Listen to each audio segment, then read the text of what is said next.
Anthony আয়াক্সে থাকতে যে ফুটবলটা খেলতেন সেটা সত্যি দুর্দান্ত ছিল, চোখের শান্তি ছিল অ্যান্থনির খেলা দেখা। সেই অ্যান্থনিকে ম্যানচেস্টার ইউনাইটেড যখন তাদের দলে কিনে নিয়ে আসে, প্রথম দিকে তিনি কয়েকটা ম্যাচ মোটামুটি ভালোই করেন।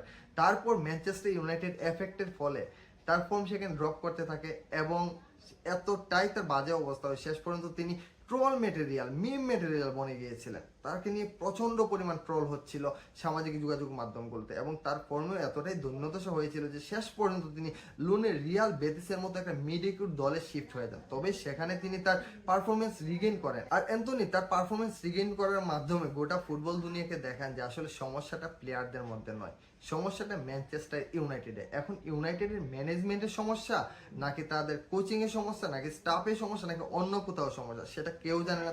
অবশ্যই Manchester United is still now one of the biggest club in this world. যদি আপনি ওয়ার্ল্ডের টপ কয়েকটা ফুটবল টিমের নাম বলেন, অবভিয়াসলি সেখানে ম্যানচেস্টার ইউনাইটেডের নাম চলে আসবে। তবে বর্তমান সময়ে ম্যানচেস্টার ইউনাইটেডের যে দৈন্য দশা, এ কিন্তু তাদের লিগাসিকে মোটেও জাস্টিফাই করে না।